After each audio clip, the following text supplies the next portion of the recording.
So how you guys doing? You guys here for some adventure? Some trying to learn how to start adventure vlogging? All right. So, I'm just going to tell you all how I started, because when I started my YouTube channel, I've done adventure vlogging since day one. So like that's all I've ever done. So I'll wait like one more minute. I want to make sure, just in case that person does show up.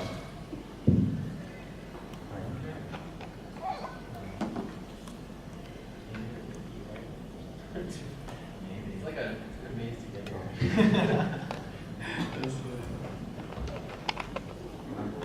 Who here is already a creator? Okay. It's good to know.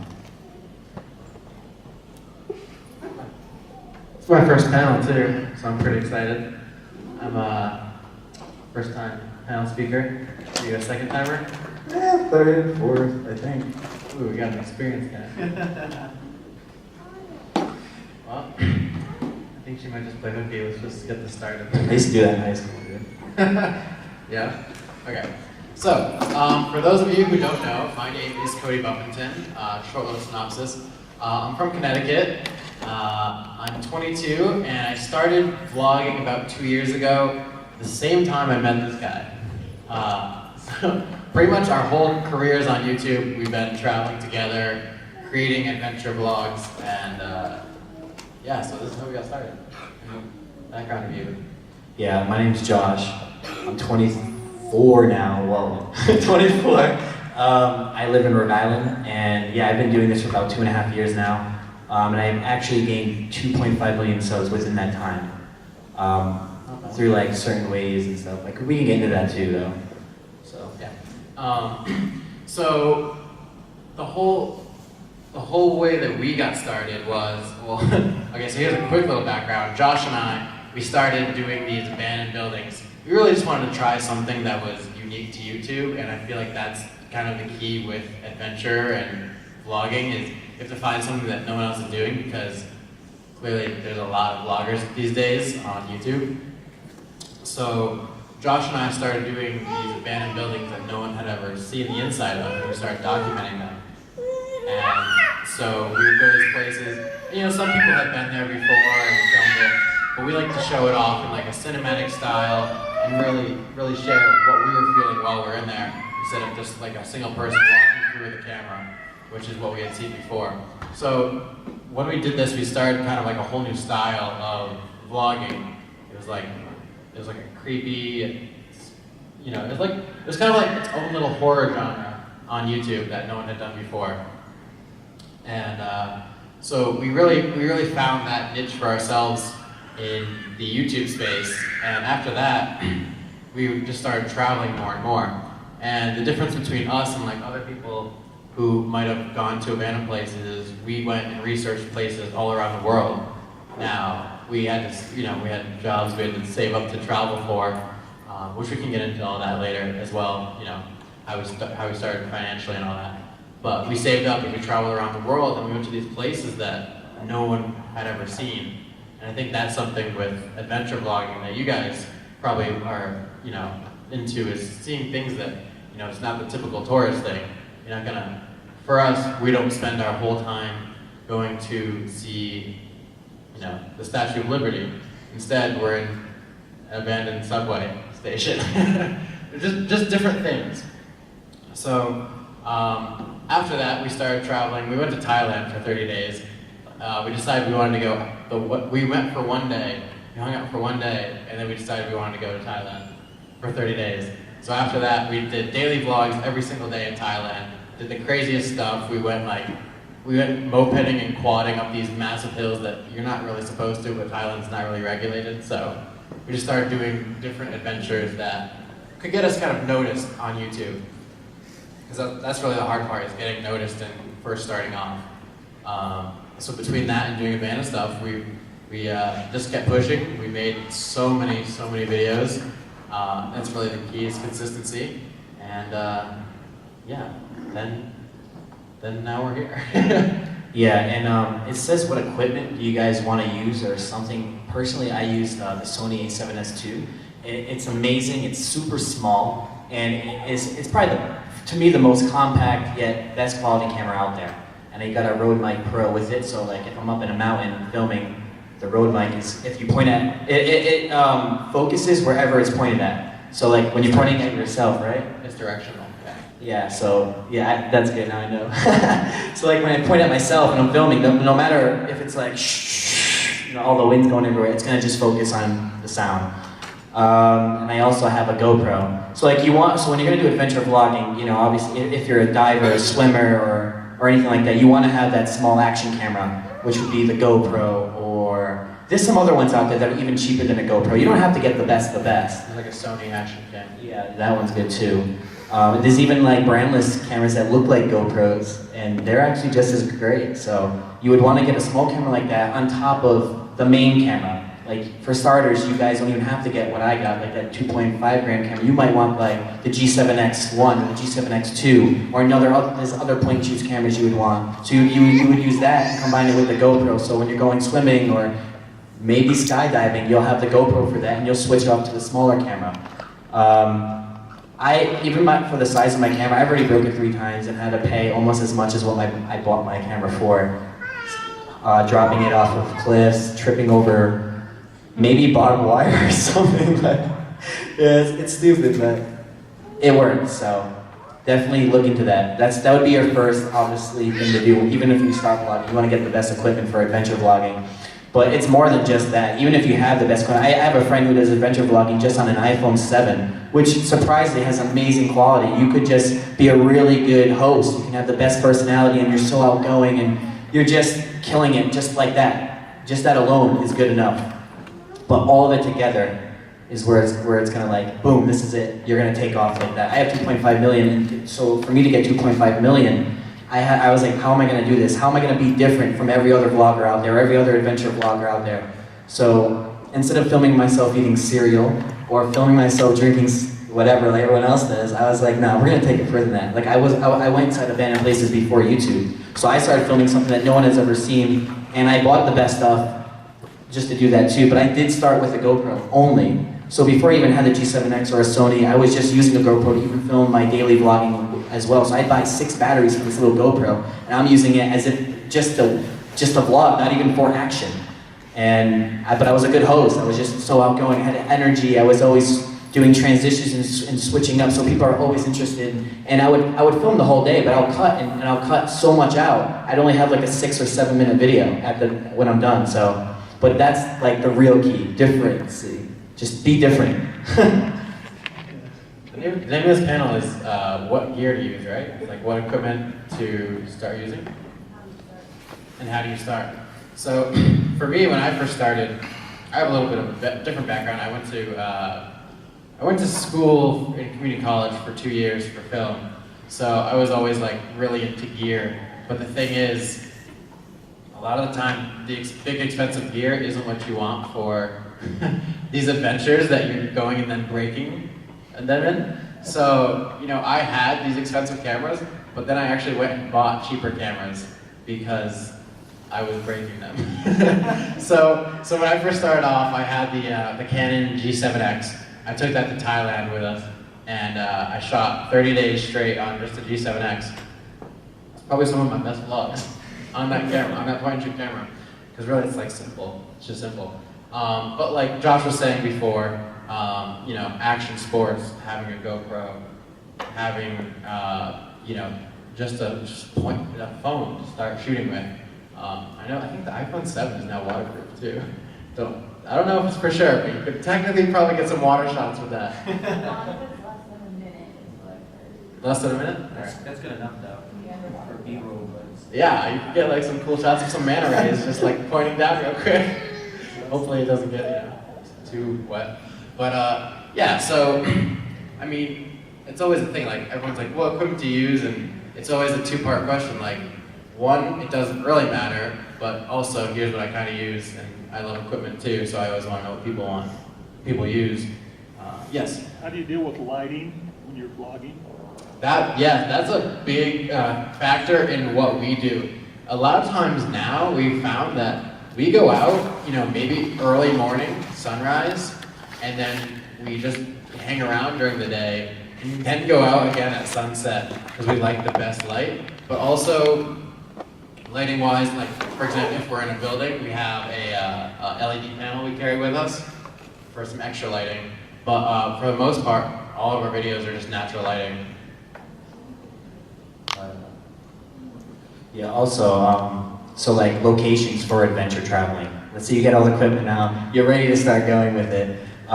Where I found all my locations wasn't even from, well, I guess like, I'd say 20% was from Google. The rest is actually from Instagram. So I will type in Instagram, I'll type in Washington, and then I'll just scroll through pictures all day until I find like the ones I like. Then sometimes they'll be geotagged. If they're not geotagged, I'll screenshot that photo and I'll keep looking to see one that kind of resembles the same one because that area might be geotagged near it. And that helped me so much. I got the best locations actually from Instagram and also talking to locals in which area you're going to be in. But you guys are in Utah too. Big key, talking to locals. It helps a lot. If you're somewhere else, not in your home state. Yeah, but even in your own state, you guys know Utah more than me. So like, I would actually ask you guys, and I would use Instagram over even the internet, because the internet, they're gonna give me like state parks and stuff. Do you guys know like abandoned mines or something interesting that no one else knows? That's where I want to go, and that's plus where you're gonna get the good views from too. So let's say you've done that now you're on the next step. You want to upload the video.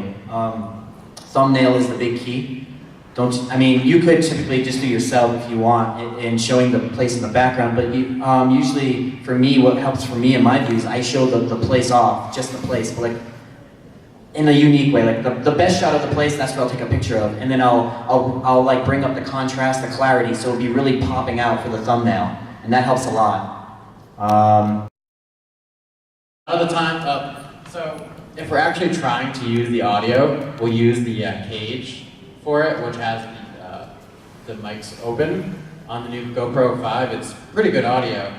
We haven't experienced the external mics that we can use for it, because that's not our main camera. It's mostly like if we're going to be in water or if we're going to be doing something that doesn't normally include sound.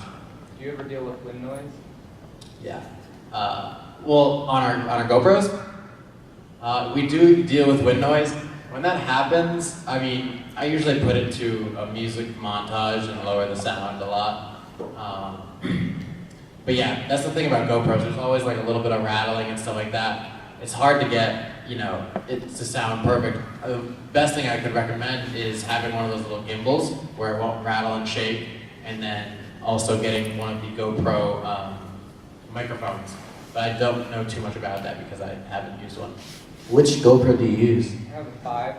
Okay, yeah, the 5, you don't even have that case anymore. It just works as is. When I first started, I had the GoPro 3, and I had that hard case around it. I actually drilled holes where the sound is, and I was getting this amazing sound. And when I'm telling my audience, like, yeah, I use a GoPro to vlog, this was when only the 3 was out. They're like, how are you getting this good audio? I'm telling them how to do it, and that was amazing. But when I bought another case just so when I went underwater, because I first started with just the GoPro only, so it helped. Because I'm trying to do talking while riding a mountain bike. And Okay. so, like, if I'm going like 50 miles an hour, there's significant wind noise, but I can't get like good speaking audio. You could do a That's true. voiceover though, or There's- like an art way. I know for like the moto vloggers, there's some kind of jack import you can Yeah. put and then hook it up to a mic to you. Either that or you could record external audio and then sync it later. But I know a lot of moto vloggers have there's like some kind of jack connection you can put into to the GoPro. Okay. Yeah, that's cool though. I want to do that. Yeah, I never knew about that, so Yeah. thanks. What else do we got here? So we talked about camera equipment. We talked about, thumbnails and Yeah. places like that. Okay. Yes, When go. you're in Thailand, how did you vlog that? Did you, How do we, you have to have an internet connection, and you got to find. oh yeah.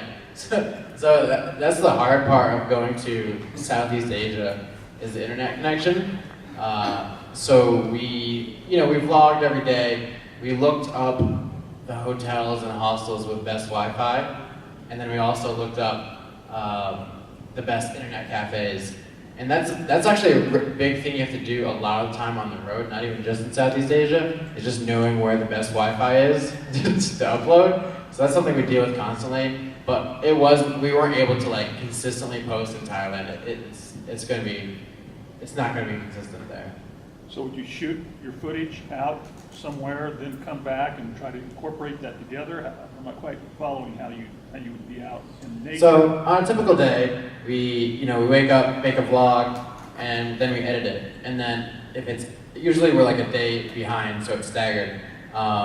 So then that night, we will then go and try to upload, or during the day sometime, we'll try and upload the previous day's vlog at an internet cafe. In the middle of the day when the sun is out and harsh, we'll take a break for lunch, find some nice place, and try and get Wi-Fi to upload this thing. It's always the biggest thing, always the biggest problem is trying to upload our videos. But now for us, Josh and I use T-Mobile, because T-Mobile has this plan where you can go all around the world and have a hotspot, and it works for most countries. So recently, that's what we've been doing. We've been uploading from our phones with a hotspot with T-Mobile. Yeah, when I was Also SIM cards. You can buy SIM cards in other countries and just upload from that. It's pretty cheap, especially in Thailand. When I was in Thailand for 30 days, I think I had a 1 terabyte SD card, and so I would vlog every day, but I would not post a single video until I got home. I just stored it all in the SD card because the internet was ridiculous. It's impossible. But I don't know, the internet could be a lot better now. This was like 2 years ago when we went. But that's what I did.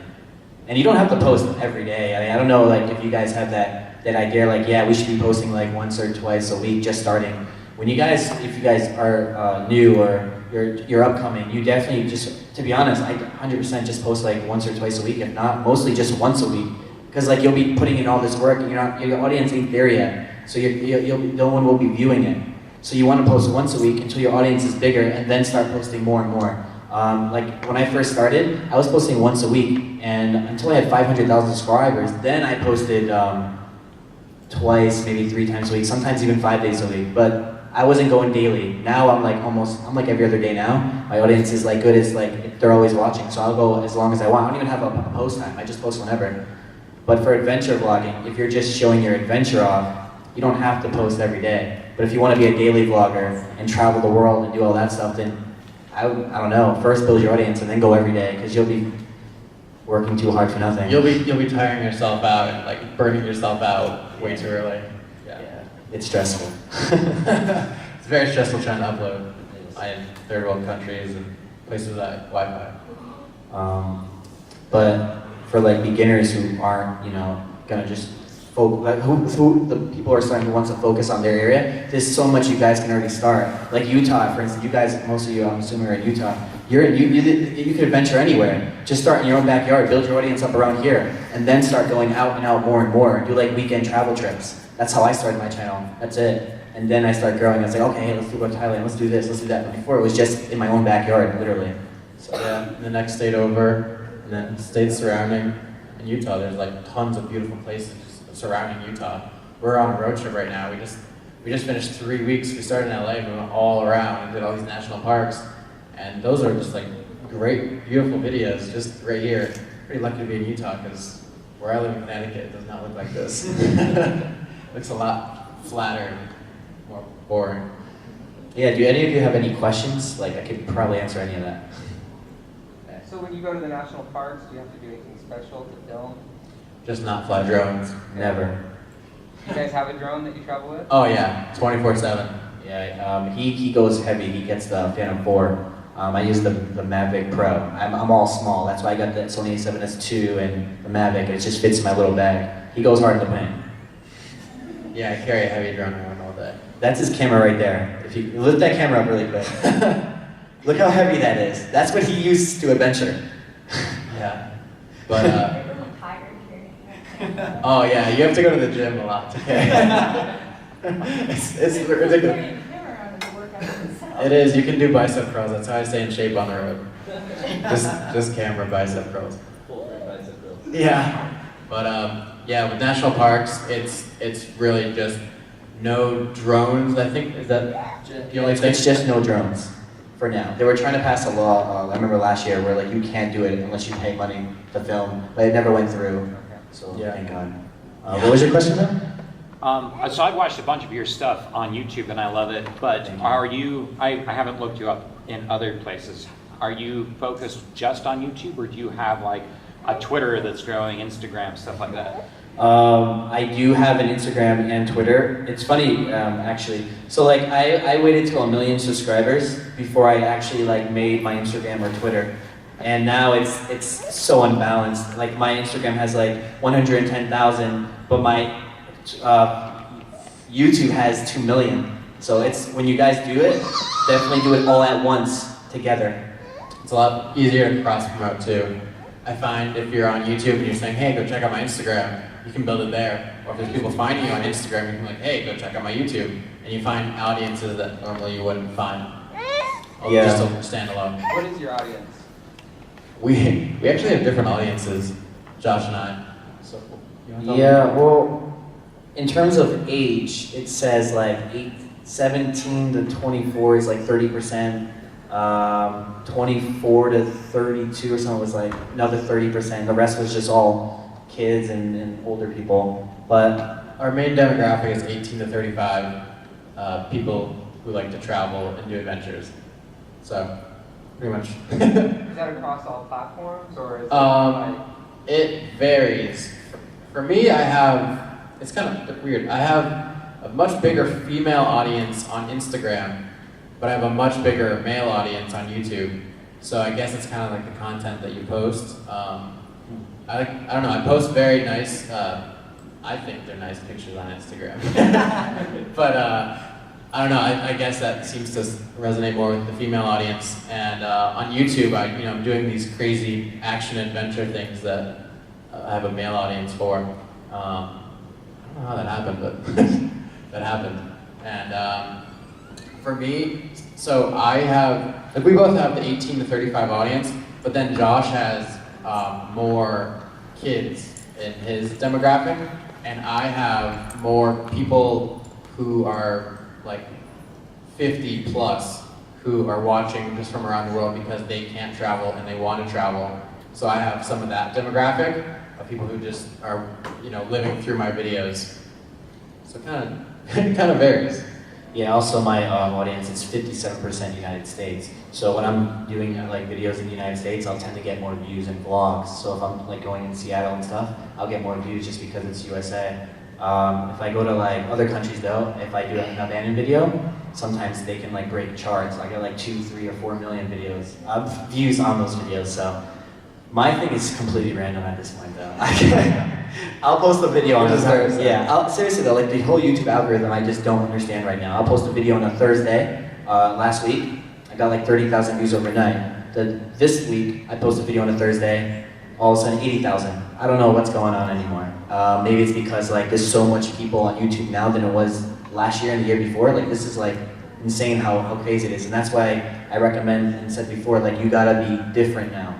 It doesn't matter if you do an adventure vlog, you can do the dopest videos ever, but if your thumbnails aren't right and your titles aren't like popping out now, it's not gonna matter. It's just gonna get flooded in with every other thing that's getting posted every day. It's seriously just about just being yourself, but also finding your niche. It could be as creative as you can while doing these adventure videos or just any videos in general, but also like, yeah, you gotta just be different, outgoing. Like think of like how you would want to watch someone on TV and just kind of go by that. That's what I did. Thanks, find that. Thanks a lot. Thanks. Any other questions? If we missed anything. I'm trying to think of the secrets. Yeah. What would you say would be the 3 biggest mistakes someone could make? Number 1 is doing the same thing everyone else is doing.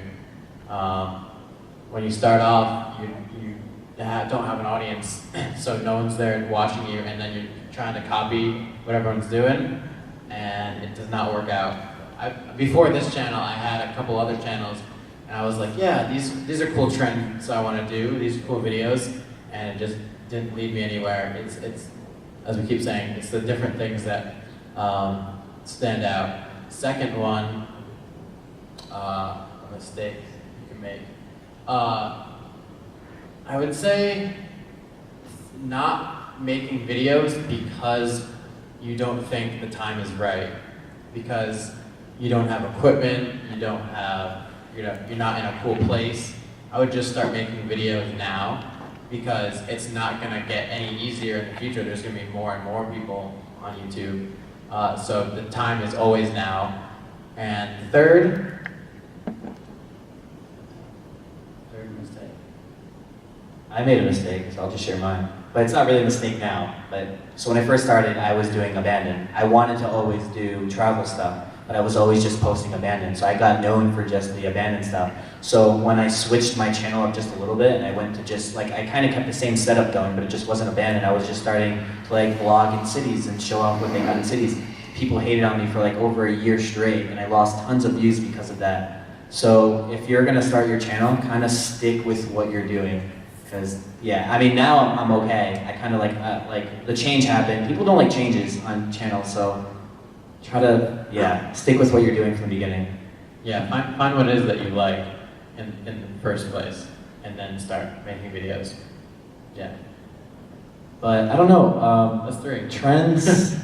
Trends though, like if people are just starting and you have this catchy thumbnail though, and you're doing a trending video, like back in the day, I remember like people were melting things. I seen people just started and they were growing crazy because they were doing that trending stuff. So it's a hit and miss, I guess, with the trends.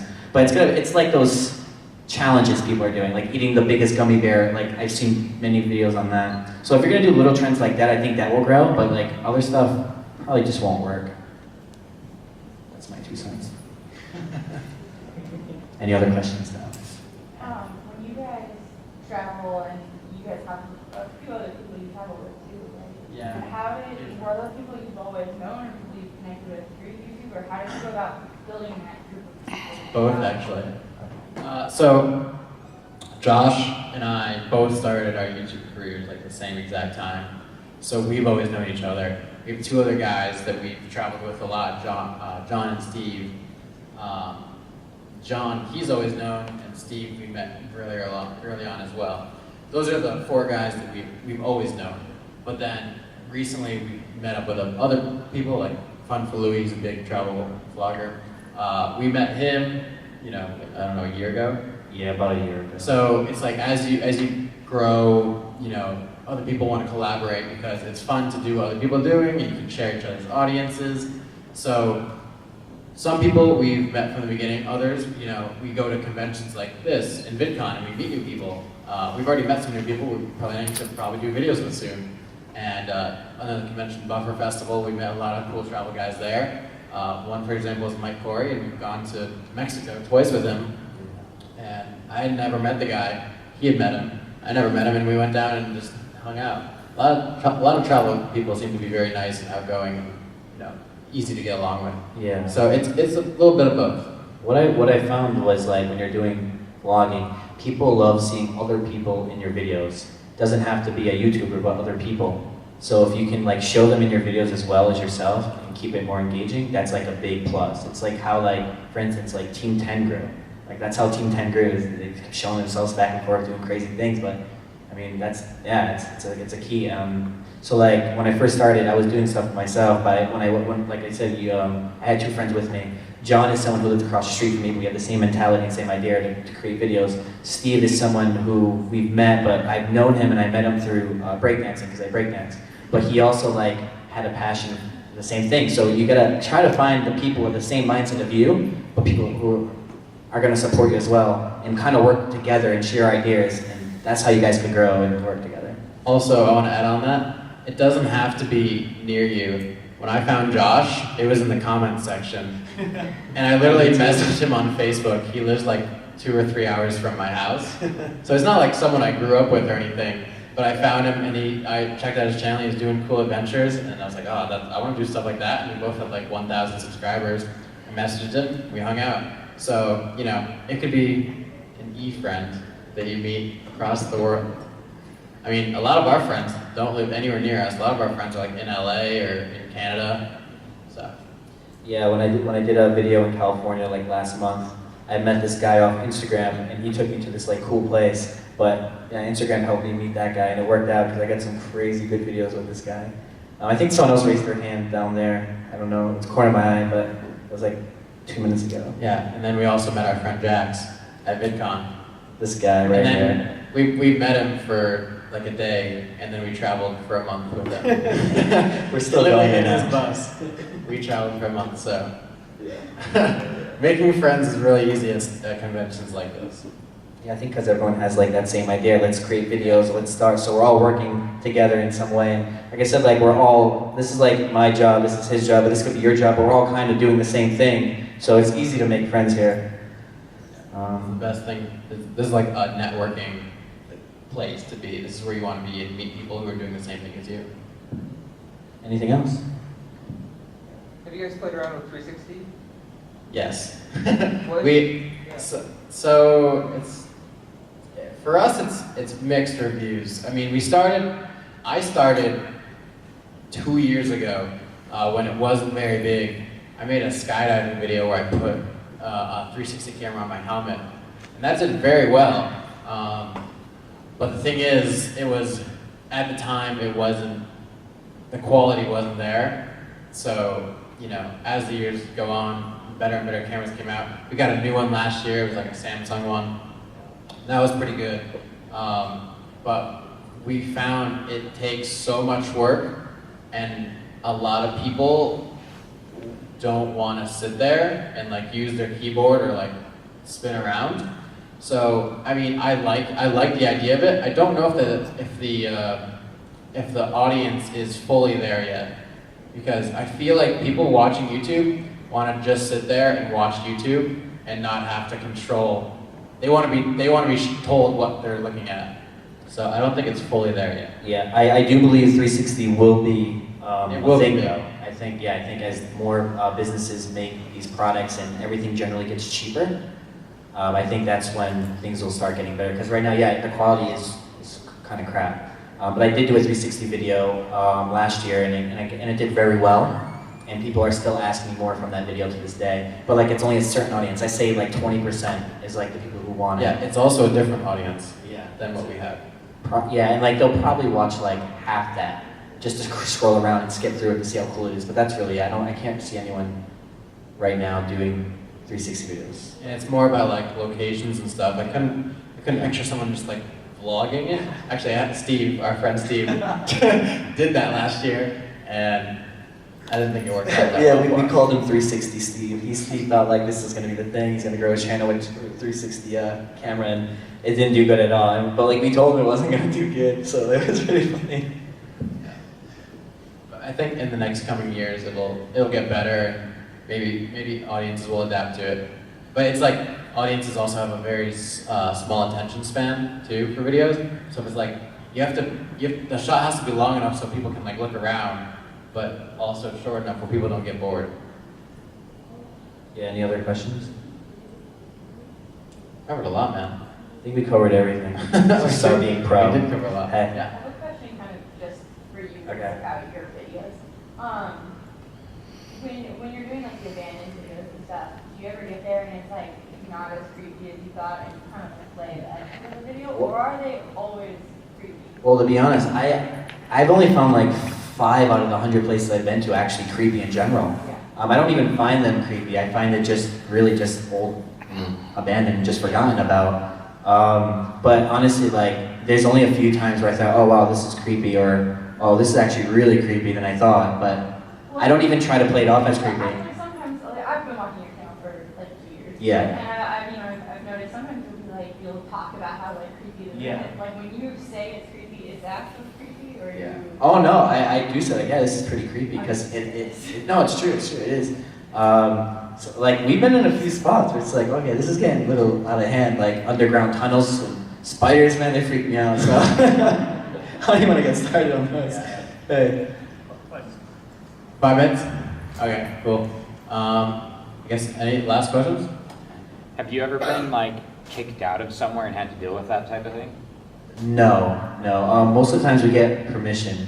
But there's a few places I've been to, or we've been to, where we didn't get permission.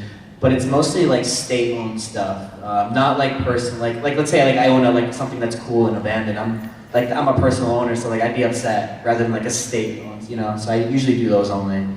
The third world countries are nice because they don't care. Yeah. I'll do any place in any other country, but my own. Yeah. If it's someone else wants it. It's true. Yeah, but we don't, like I said, we've been everywhere, but we never stole nothing, we never vandalized, we never spray painted. We literally document what's there, we do the before and after, talk about the history. Like I got a video coming up this Saturday, we did a nuclear power plant that's abandoned in Washington. Dude, it's amazing. I'm editing it right now, I cannot wait to post it. Yeah. Tip though on the Instagram thing, for anyone else who wants to grow their audience on Instagram, the best way to grow your audience on Instagram, and probably one of the only ways, is actually hashtagging. So like, unless you have something else, like a YouTube, you can push them over. But other than that, it's almost impossible to grow an Instagram. So the best way to do it is hashtagging a site that's looking for people. Like this is like these other Featured pages. Yeah, featured pages. Like those guys, like the beautiful destinations. If you can hashtag beautiful destinations, for example, they like your photo, boom, you get featured on their Instagram. You're gonna get a lot more views that way. So hashtags is the way to go. Also, finding people about the same audience, sending each other a picture, and then sending each other their audience. Another thing, someone was telling me the other day that I just learned about here is story takeovers on Instagram.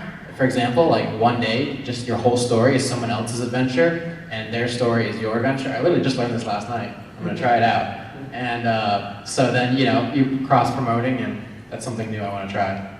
Also, I'd say editing a certain style. So if you're gonna show like a scenery, make it really different and cool. Like do your edits nicely, like adjust the color differently and make it different and keep sticking with that style. I found that to work really well with people from, you know, just browsing around, looking through, stalking a little bit. Boom.